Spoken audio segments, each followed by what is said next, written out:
Hi, yeah, I'm Yash. This is my talk on Threshold ECDSA in 3 rounds. It corresponds to a new paper that we have on ePrint, and you can also find it on our website, DKLS.info. This is joint work with my co-authors, Jack Turner, Isa Lee, and Abhi Shalat.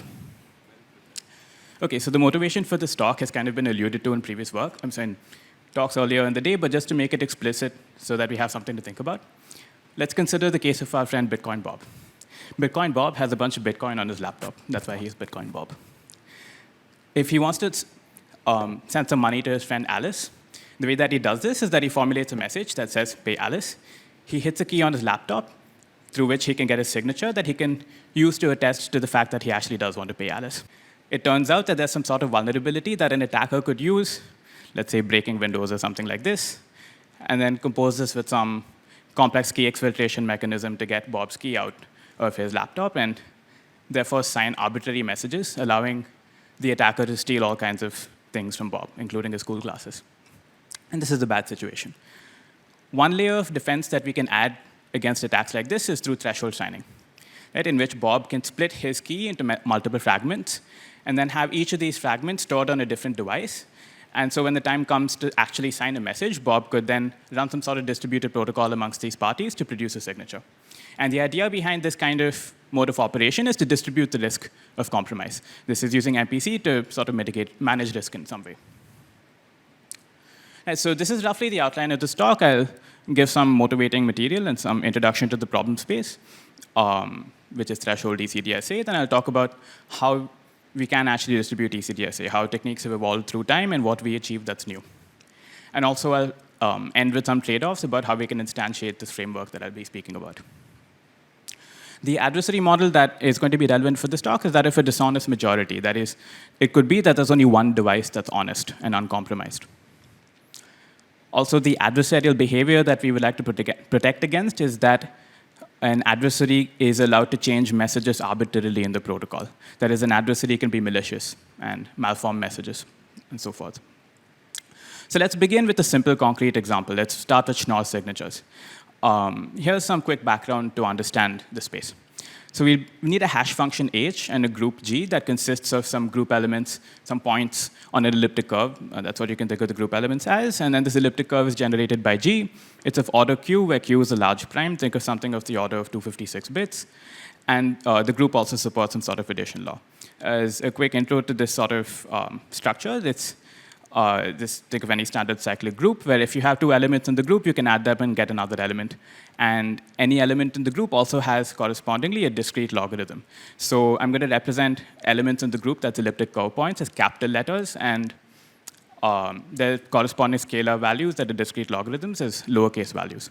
So capital X has a discrete logarithm lowercase x. And in general, this has some nice composition properties. That small x plus small y times g is the same as taking their corresponding elliptic curve points and adding them up. So this is the addition law. And of course, the security of a lot of these schemes makes sense only if you assume the hardness of the discrete log problem. That is, given a random elliptic curve point, given a random group element, it's hard to find its corresponding discrete logarithm. Very informally, all you need to keep in mind is that going from little x to capital X is hard. Sorry, going from little x to capital X is easy, and going from capital X to little x is hard.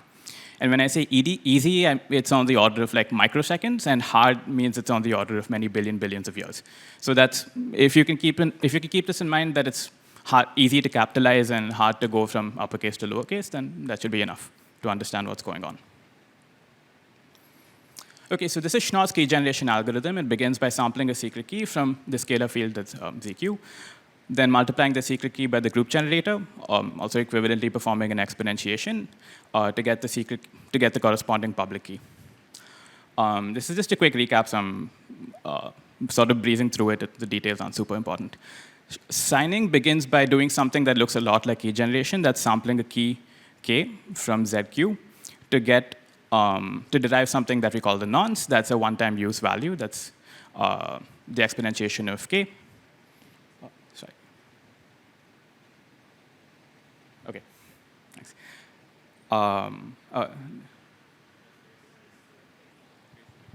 Okay, should I use this mic? Or? OK, fine. Yes, and then the signing proceeds by then hashing the nonce along with the message. Sometimes it's a good idea to include a public key in this, as we've heard before. And the signature itself, or like the interesting component of the signature itself, is just a linear combination of the nonce thing that we just sampled, that's K, and this original signing key, SK. Right? And yes, that's a full signature. And verifying the signature is fairly straightforward. I'll spare you the details, but basically the same equation that you use to sign, where signing is done mod Q, can be verified in the elliptic curve, like in the elliptic curve group. OK, so some quick introductory material on secret sharing. Right? This is going to be important to understand, I guess, the MPC mechanisms as go in. So I'm going to denote X in brackets, like X in square brackets, as the secret sharing of a value. Right? And we'll only care about linear secret sharing schemes. And let's get into this. So for the purpose of this talk, you can think of additive secret sharing as follows. We begin with some value X that we wish to secret share. We can split X into two halves, XA and XB, such that they add up to X. And then give each of these halves to one of the devices. Right? So this is nice. So when I put X in square brackets, it's going to mean that the devices in the system each have some fragment of the secret in such a way that if you were to add up all of their fragments, you get the original secret. And I'm hand-waving a lot of the details, but the important thing here is that if let's say one of the devices is corrupt and this XA, for instance, falls into the hands of an adversary, it's going to be difficult, or rather information theoretically impossible, for the adversary to tell what the secret is just by looking at one of the halves. And yeah, and getting onto the additive notion, or getting onto the notion of linear operations on secrets and so forth. Let's say we have Y that's also secret shared. That is just like X, each of the two devices has a fragment of the secret such that the two fragments add up to Y. Let's say we want to compute Z, that is some linear combination of X and Y. And when I say linear combination, it means that this value C that's multiplied by X is a public constant. Right? This is fairly straightforward to do for each of the devices locally. Each device just locally adds X and Y in such a way that it's weighted by this public C. So these devices don't have to speak to each other. They can just locally derive some linear combination of their secrets. And get, as a result, a secret shared value that happens to be the linear combination of those secrets, right? Like Z in this case. So why is this useful? It turns out that you can use these tricks to construct a straightforward protocol to distribute Schnorr signing.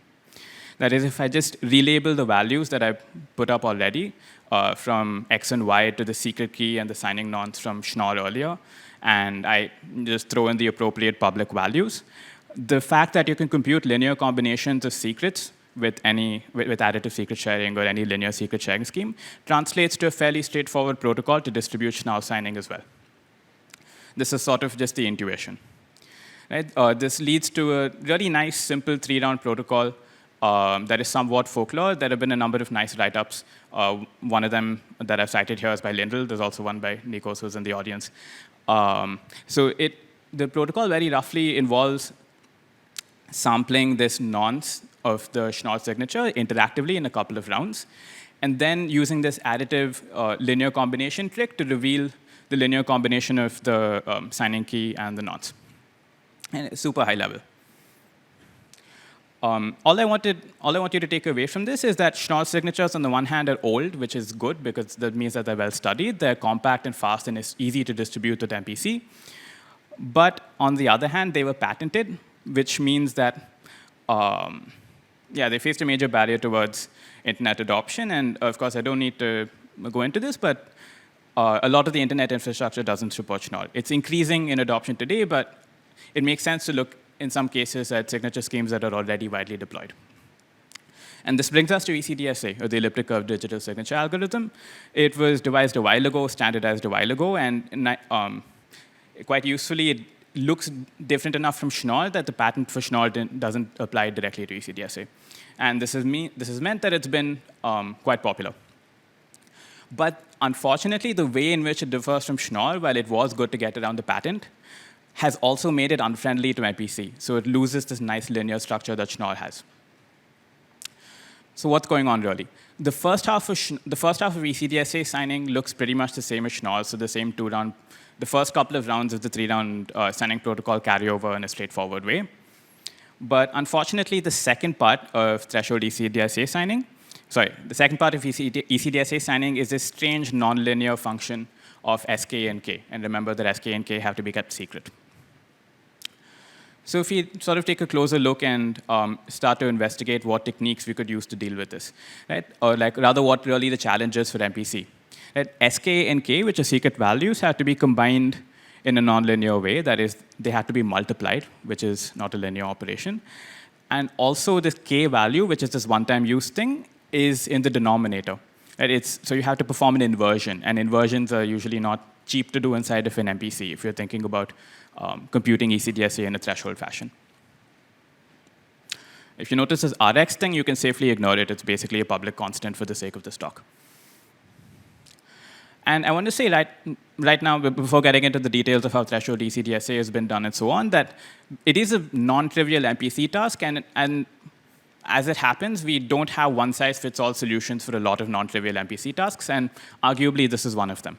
That right off the bat, there are going to be different solutions that make sense, or different solutions that make different trade-offs that entirely depend on context as to which one is better. So I'll begin talking about threshold ECDSA with this notion of secure two-party multiplication. This goes by many names. It's also known as oblivious linear evaluation, or OLE in some cases, known as multi-add in some cases. Anyway, it underlies many dishonest majority MPC protocols, and once you have secure two-party multiplication, you can do a lot of non-trivial things. And it's hard to say whether it is truly minimal or whatever for any given thing, like threshold ECDSA, but we have reasonable evidence, or rather it makes sense to think of it as a minimal building block. All it does is this gadget takes as input two values, alpha and beta, from the two devices involved in the protocol, and produces as output these private values C and D. And the interesting thing about the relationship between these values is that the sum of the outputs is the product of the inputs. And that's going to be a very useful gadget to have. In general, just think, when you see 2p mul, which you'll see it a lot in my slides, but basically think of it as a gadget or a tool that splits the product of two secret inputs into a sum, C and D, where the shares of the sum are private. And right off the bat, with this fundamental building block, there's already a fairly large diversity of approaches to instantiating this. Right? You can instantiate it with Oblivious Transfer, additively homomorphic encryption, which itself also has a number of instantiations. And already we're seeing that there's no, there's no silver bullet. There's no one answer that fits, or no one instantiation that fits all use cases. Okay, so with that in mind, we can build upwards from secure two-party multiplication to construct, in general, threshold ECDSA by adding a whole bunch of extra things, and I'll get into what the extra things are. But what I put up here is a snapshot of one slice of the state of the art, right? Not getting into necessarily any qualitative distinctions. You could think of using, let's say, different two-party multiplication protocols to instantiate this 2p mul gadget. There are a number of these protocols that I put up here. There's some trade-off in terms of the number of rounds. There's a trade-off in how much bandwidth each thing consumes. There's also a trade-off in how long it takes to compute each object. It's not straightforward, right, to pick one out of these. So what we'll try to accomplish in this talk is derive a sort of simple unified protocol in which we can minimize the variables, right? There is no one-size-fits-all solution, but maybe we can get to a point where we have a fairly small set of things to choose from, or rather we reduce the variables in choosing one of these things. And that's what we achieve, or that's what we try to achieve in this work. In that if you start with a two-party multiplication protocol, we derive a very straightforward, simple ECDSA protocol from this as a building block. And in particular, if it so happens that this two-party protocol for multiplication runs in 2 rounds, the resulting ECDSA protocol just adds 1 round on top of that. And and also the fact that it's 3 rounds, I guess it's not, I don't want to focus too much on that notion of efficiency in this talk, but it so happens that it's better than any previous technique that we know of that is black box and the curve, black box and the hash function, and so on.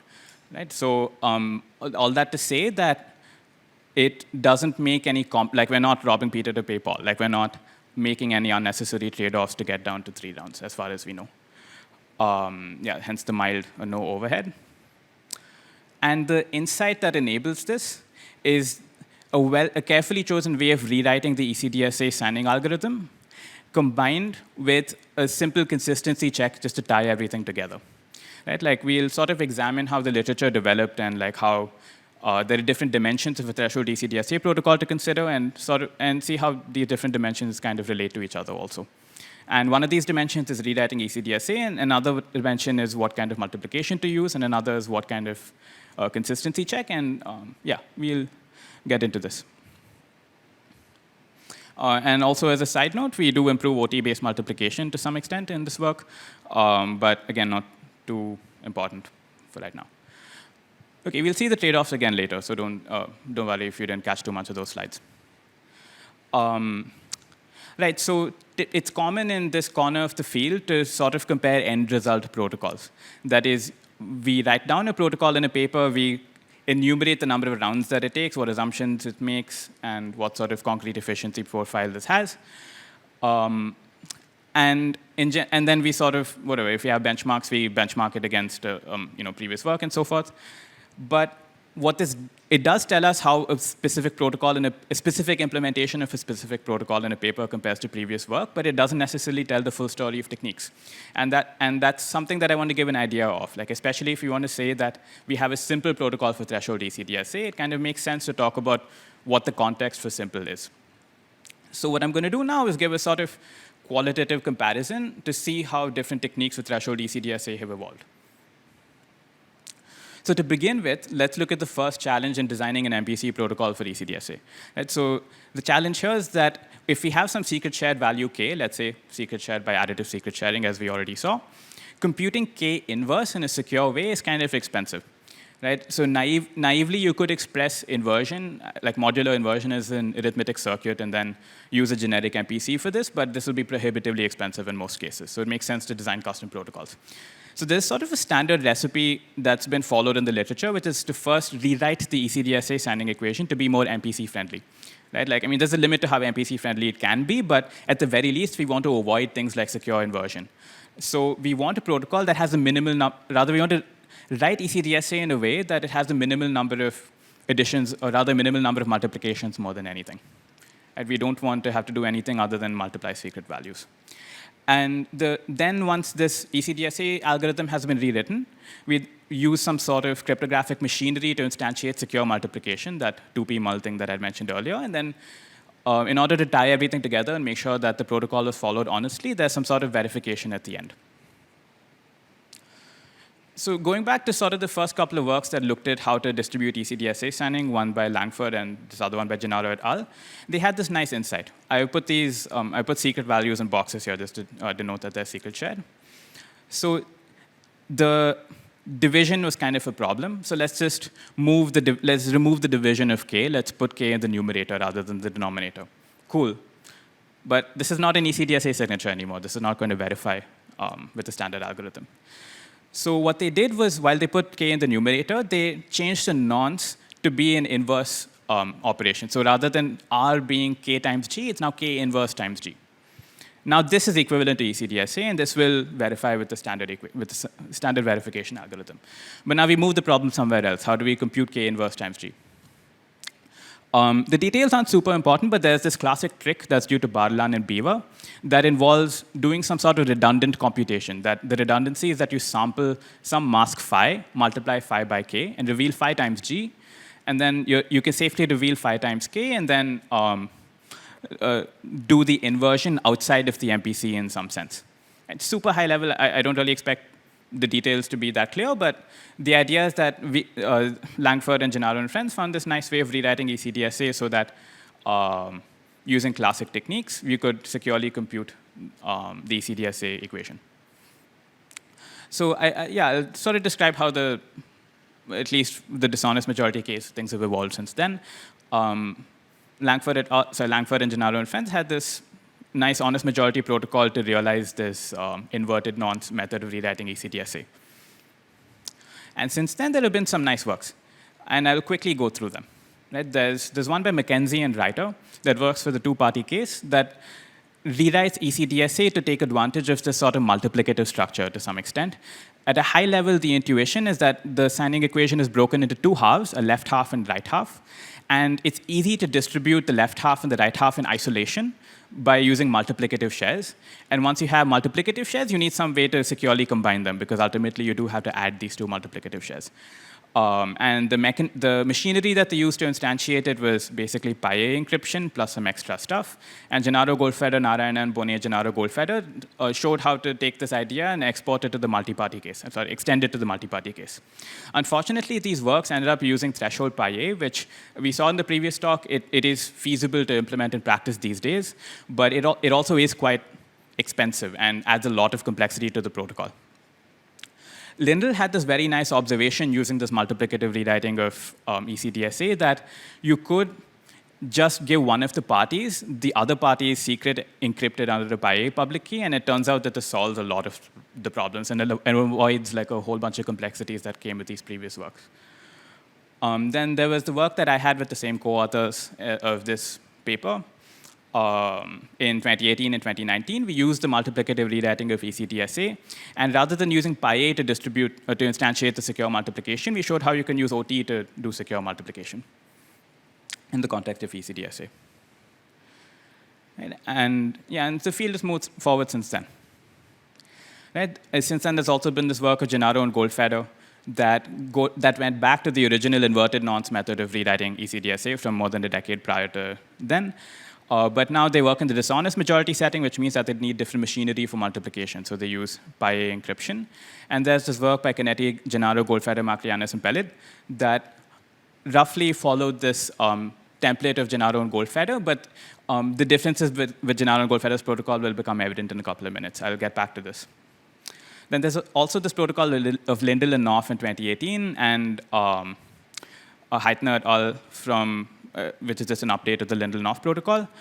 Unlike the inverted nonce method or the multiplicative method, interestingly, they had this new way of rewriting ECDSA that we'll call an ECDSA tuple. Right? It was sort of implicit in their work that they rewrite ECDSA like this, but it wasn't really crystallized in a useful sense, or like crystallized in an exportable sense until the work of Abram et al. This was a work from Oakland last year, and they crystallized the essence of what makes this ECDSA tuple method of rewriting ECDSA like an interesting object. But the machinery that they use was sort of, it's very interesting and has a number of useful technical insights, but is maybe not super practical for a lot of deployment scenarios. And finally, there's this work of Smart and Talibi and Dalsko et al. That also, in some sense, shows how to use generic MPC for ECDSA in such a way that the overhead isn't too bad. But to my knowledge, their protocols do ultimately get outperformed by custom protocols that further the task. So it's generic, but maybe not the best or the tightest way of solving the problem.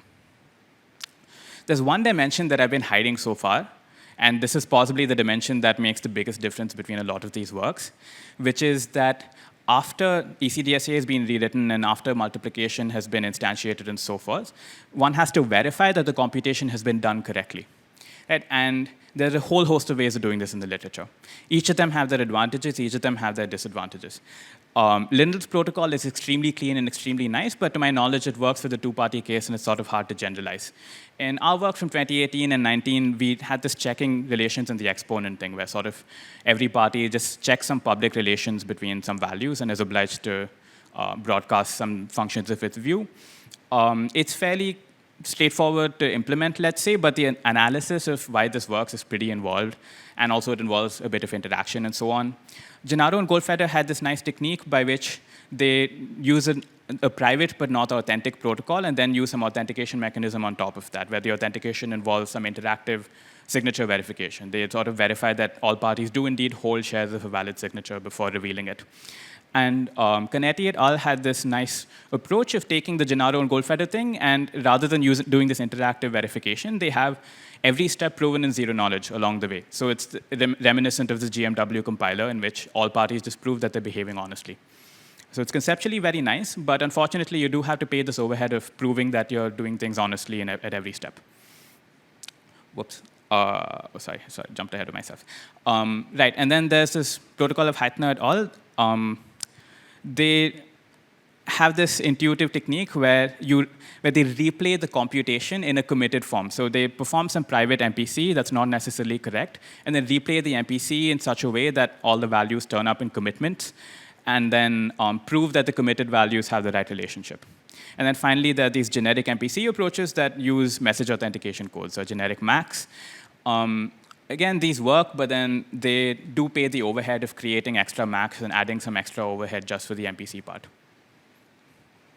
So in this work, what we identify is that if you take the ECDSA tuple method of rewriting the algorithm itself and instantiate this with pretty much any two-party multiplication protocol, well, subject to some constraints, it gives us a way to check that things are done correctly with like this simple statistical check. Like, it's the simple pairwise thing that's cheap and generic. And cheap and generic is not always a good thing. I mean, if you're receiving gifts, for example. But in this case, it's great. It's cheap because the cost of executing this check is going to be superseded by multiplication in almost any reasonable case.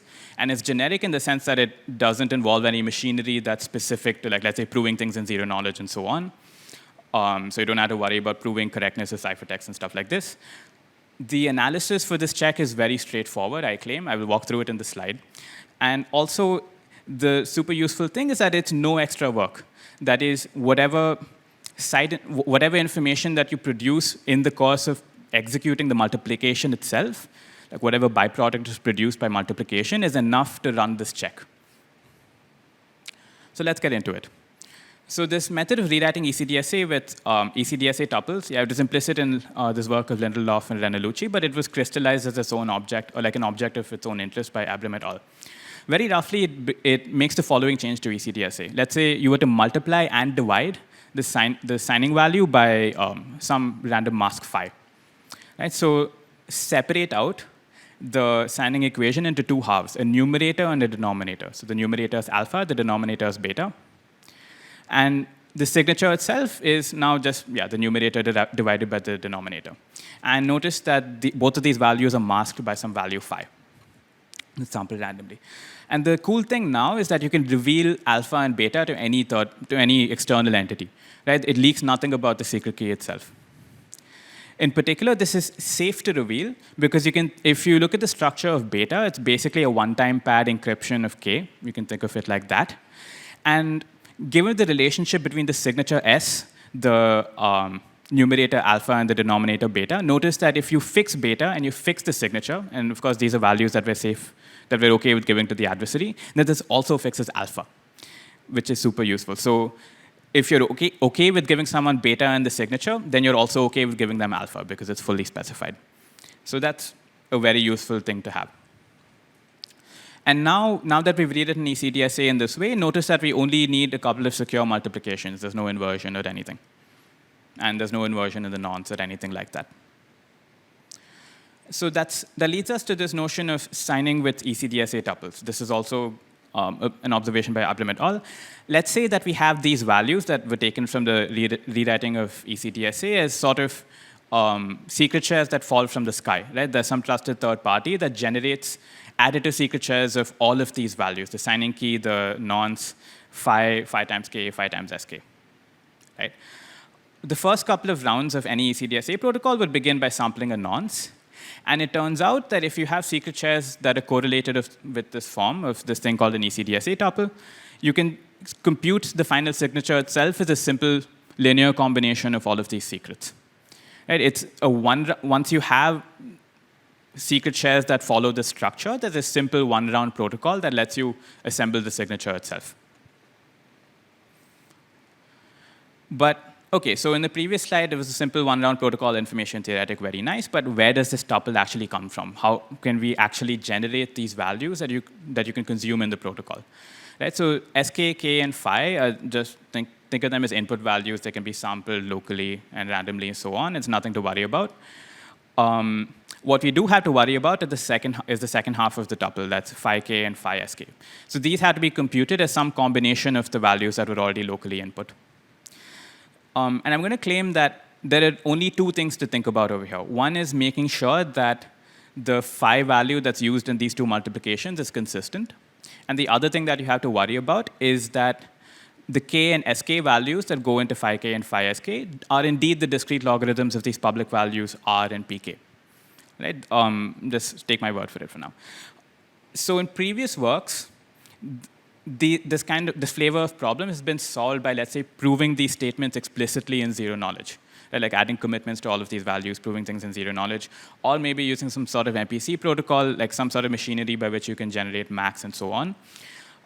In this work, we show that there's a simple pairwise check that you can do to validate that these values are correct, that the discrete logs of R and PK have actually been input to the multiplication algorithm.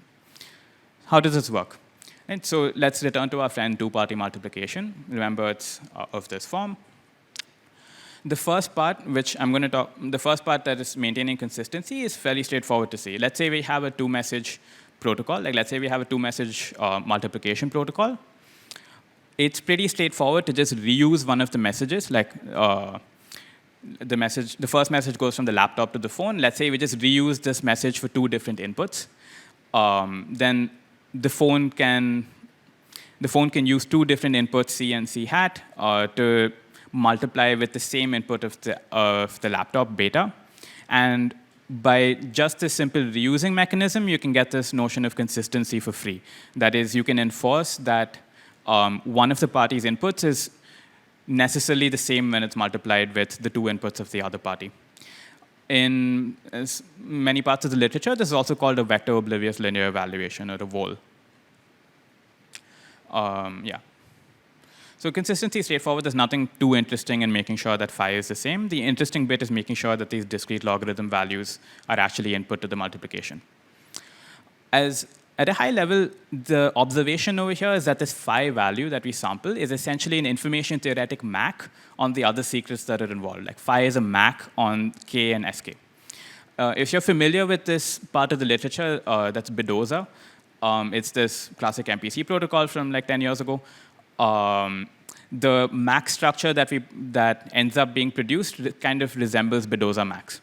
And never mind if this doesn't make sense to you just yet. But the intuition is as follows.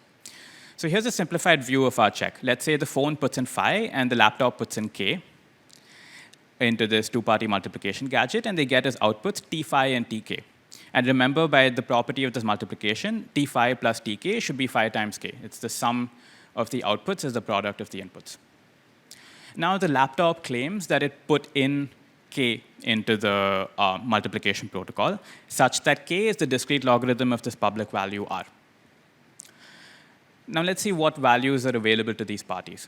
Let's go from lowercase to uppercase. Let's perform an exponentiation or group multiplication, whatever you want to call it. On the phone side, we get capital T phi, and on the laptop side, we get capital Tk. This is just the output shares and the exponent. The interesting thing is that the phone can also derive the laptop's capital T value. Yeah, the phone can also derive the laptop's capital T value, just given this claim that the laptop put in the discrete log of r. Now, I'm going to claim that it's enough for the laptop to send this capital T value, like its share in the exponent, to validate that its input is actually correct. Right, so what the phone does is it checks that the capital T value that it expects on behalf of the laptop is the same as what the laptop sent it. And the interesting thing is that this reveals no information about k. Right? Like, the phone, by performing this check, has no information about k that it didn't already have just by looking at r, because it was already able to compute tk before the laptop sent tk, which means that tk clearly doesn't reveal anything about k, because this is something you already had. You didn't need the laptop to send it to you. And on the other side, in case the laptop is cheated, and by cheat I mean it puts something into the multiplication that's not actually the correct discrete logarithm, it effectively has to guess what phi is in order to subvert this check. And this is negligibly likely. Why is this the case? Right? So let's say the laptop claims some r star is the public component that corresponds to this private input, right? Where r star is offset from the actual input to the multiplication by some value delta. If you sort of trace what happens on the phone side of things, the tk value that it expects is now some tk star. right? Where TK star is the honest TK in some sense, like the original simple to compute TK, but offset by some phi times delta, right? Just take my word that this calculation is correct, but it's usually pretty straightforward to verify. And this offset term, like the term that the phone's TK thing that it's expecting is offset by, is distributed uniformly in ZQ. Because there's no information that the laptop has about phi, this offset term is distributed uniformly. And so the chance that the laptop is able to guess this offset correctly and pass the check is effectively equivalent to guessing a random field element, which happens with probability 2 to the minus 256. And so basically it never happens. So it's extremely unlikely that the laptop passes the check if it's used an incorrect input. The analysis now is really straightforward. There are only two cases from the laptop's point of view. Either it uses an incorrect input to the multiplication, in which case it almost certainly fails, or it uses a correct input to the multiplication, in which case it certainly passes. And so either way, the output is certain, which means that the output of this protocol is independent of phi itself, in some sense. That like phi, while it acts as a MAC key, is also safe to reuse afterwards in the context of our ECDSA tuple. And that's sort of one of the core insights here, that it's very cheap to run this check, and this check is pretty much always going to be superseded by the multiplication protocol itself. And as to like, this is a simplified view, and in order to get the full-blown check that we have in our protocol, you basically take what I had in the previous slide and add subscripts everywhere, and that gets you the full protocol. It's that simple. In essence, rather than using phi and sk, you use shares of phi and sk, and rather than using k, you use shares of k. But that's it. Like all this check, the exact same check that I showed you in the slide is all you need to verify that the computation is correct. Oh, okay. Sorry.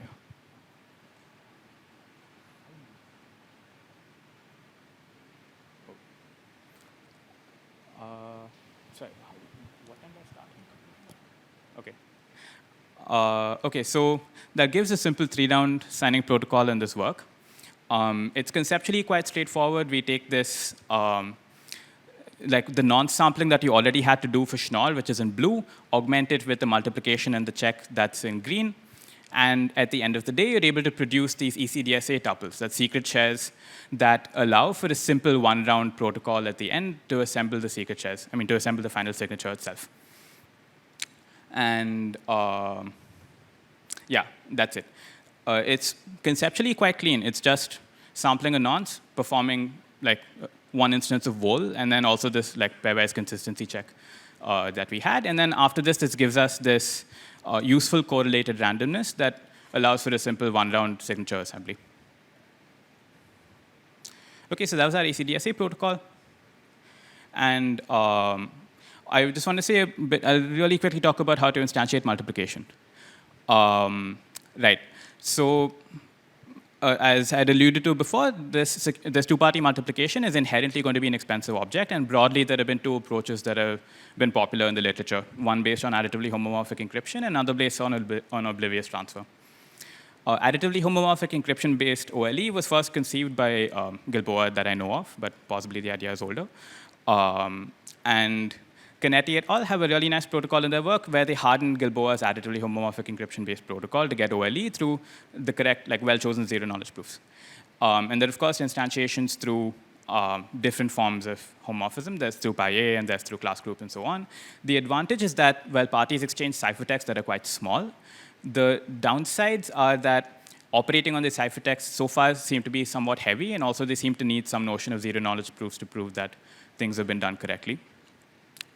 An alternative that we favored in our work is to use oblivious transfer, but of course the trade-offs are different. In the same paper, Gilboa introduced this notion of multiplication from OT, which we hardened in our ECDSA work a few years ago, and also Heitner et al.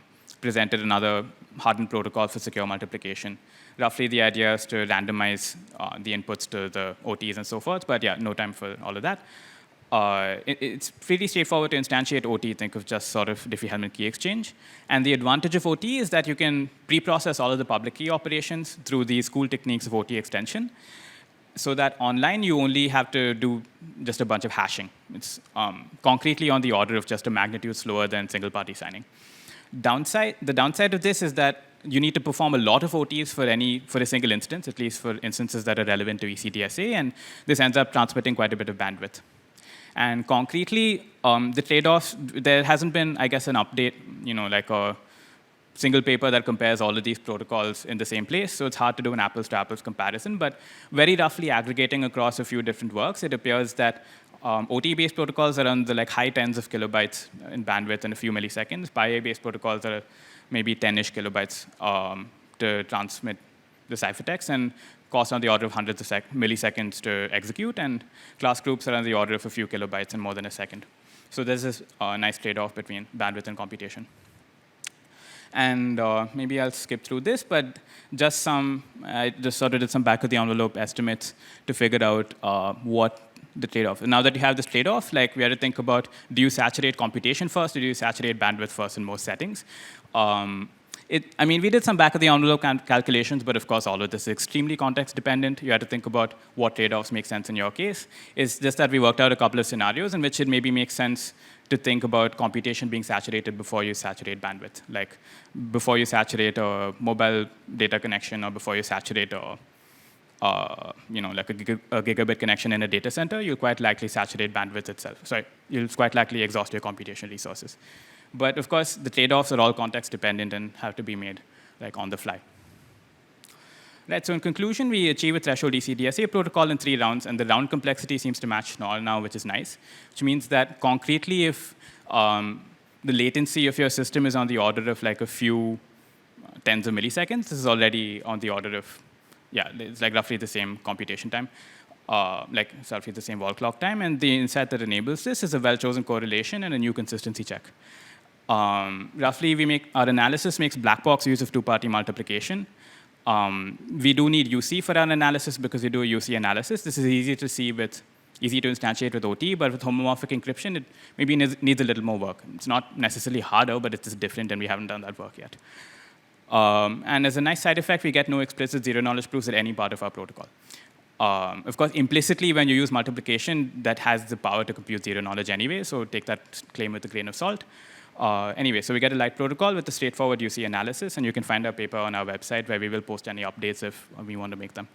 And a shout out to Isa Lee for giving me these nice drawings to use. So thanks for your attention. Any questions?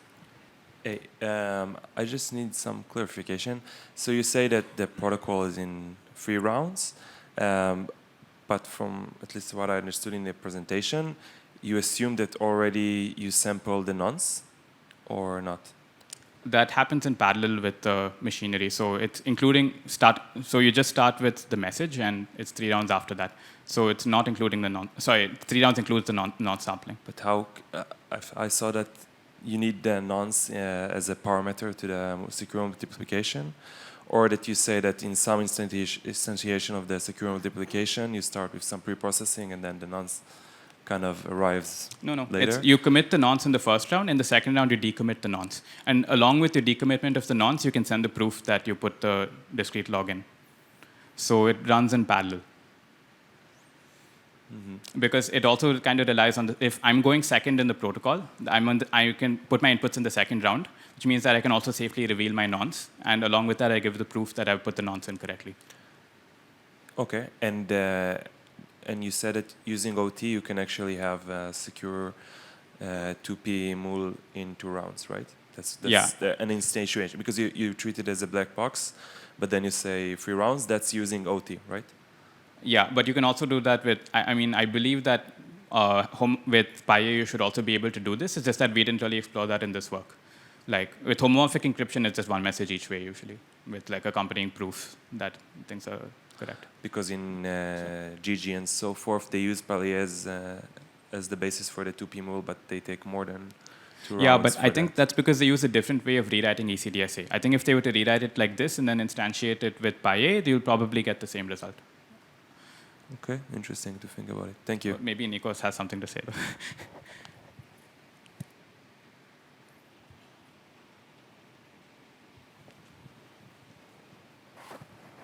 I had a question regarding the round complexity. If you use OT extension, do you pay a penalty for that or no? No, so in our updated paper, we'll put all the details up, but OT extension as written, the protocols are like 4 rounds or something, but like a couple of those rounds are just choosing like public randomness, right? So you can, if you use the Fiat-Shamir transform, you can push that into 2 rounds. So you can do OT extension in 2 rounds, and it follows the same structure as you need for 2-party multiplication over here. So even with OT extension, like our implementation uses the OT extension, and it's still in 3 rounds. Like OT extension takes 2, and then, yeah.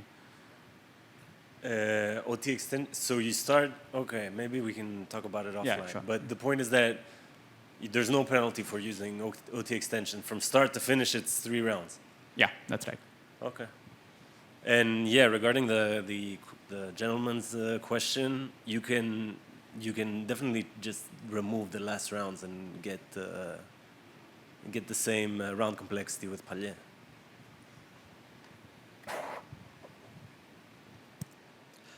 Luis, I think, has a question there. Hi, Yash. Thank you for the. Oh. Thank you for the nice overview, historical one. Oh. 2 quick questions. First, just to confirm, so you're claiming that this template approach applies across all state-of-the-art approaches across whatever number of parties and whatever state-of-the-art approach? I want to clarify that, okay, so I didn't talk about things like identifiable abort and whatnot, which is relevant in a lot of cases, but it does apply for dishonest majority, black box, and 2-party multiplication. We also kind of sketch how you can do this for honest majority. It's pretty straightforward to do for honest majority, but you don't even need the pairwise check that I did here. But this approach does work in the honest majority case. I mean, at that point, it's more of an observation than a novel contribution of ours, so I didn't really go into it. Okay, thank you. And the second question, would you say, in the case of RSA distributed key generation, apart from the difficulty that there you have to do a lot of trial and error until you get a good biprime, do the techniques that you get here, are they also applicable to the malicious part, to proving active security in the last round of RSA distributed key generation? It's an interesting question, not that I'm aware of, because at least the insight over here is the fact that if you rewrite ECDSA in this particular way, then it gives you the simple checking mechanism, and you can reuse the MAC and so forth. So it seems a bit tailored to ECDSA. I think that RSA has a different set of challenges. I'm not sure how I'd export any of these ideas just yet. Okay, thank you. Thanks. Hi, I have a question. I saw in one of the slides you mentioned that your protocol took around a few, I believe 60 milliseconds or so in computation for the rounds. So what were the specs of that platform where you achieved this timing for the computation? I mean, I think there was 60 kilobytes. I mean, the number 60, I'm just pattern matching. I think that was kilobytes. And the timing, basically the timing timing was, part. it's like a few milliseconds, I think, like 4 or 5 or something like that. And like the last round of benchmarks that we did were a few years ago, but like, I don't know, standard like Google Cloud hardware. I don't remember off the top of my head, but we can talk offline if you're interested. But okay. Nothing exotic is my point. Okay, cool.